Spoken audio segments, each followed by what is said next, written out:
Sir Ramarao గారు, అంటే సుదీర్ఘకాలంగా రాజకీయంగా పోరాటం దేవినేని కుటుంబంతో నెహ్రూ గారితో ఓడిపోయారు. మళ్ళీ నెహ్రూ గారి మీద డిపాజిట్లు లేకుండా నెహ్రూ గారికి మళ్ళీ మీరు విజయం సాధించారు.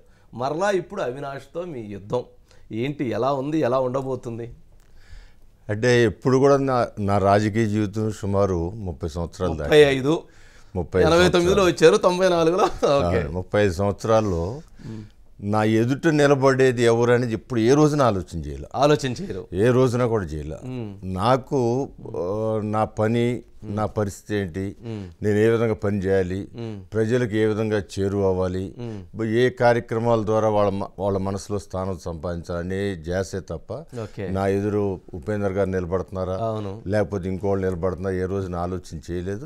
ఆలోచన చేస్తే అసలు నేను దూరం రాజకీయాలకు వచ్చేవాడిని కాదేమో, ఎందుకంటే నేను పార్లమెంట్ సభ్యుడిగా చాలా చిన్న వయసులో పార్లమెంట్ సభ్యుడిగా అయ్యాను.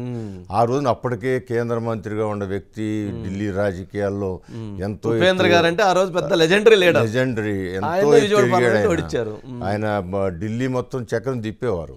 అలాంటి వ్యక్తి మీద నేను నిలబడటం అంటే చాలా మంది అనుకున్నారు. ఈవెన్ ఉపేంద్ర గారు కూడా వాళ్ళ దగ్గర అన్నట్టుగా నాకు సమాచారం ఉంది. ఏమనంటే చిన్న కుర్రాన్ని తీసుకొచ్చి తన రాజకీయ జీవితం పాడు చేస్తున్నారు తెలుగుదేశం పార్టీ వాళ్ళు, నా మీద పాపం ఇదే మాట అన్నాడు, పాపం చిన్న పిల్లాన్ని తీసుకొచ్చి ఇక్కడ రాజకీయ జీవితం అంతం చేస్తున్నారు, అతను నా మీద ఏ విధంగా సరిపోతాడు అని అన్నారు ఆయన.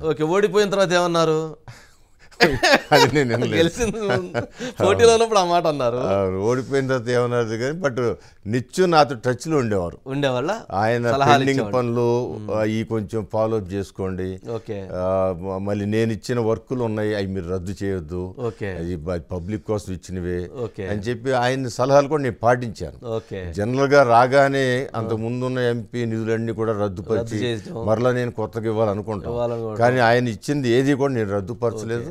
వాళ్ళకి ఎవరైతే కోరిక ప్రకారం ఆయన ఇచ్చారో వాళ్ళే పిలిచి మీరు కంటిన్యూ చేసుకోండి అని చెప్పాను.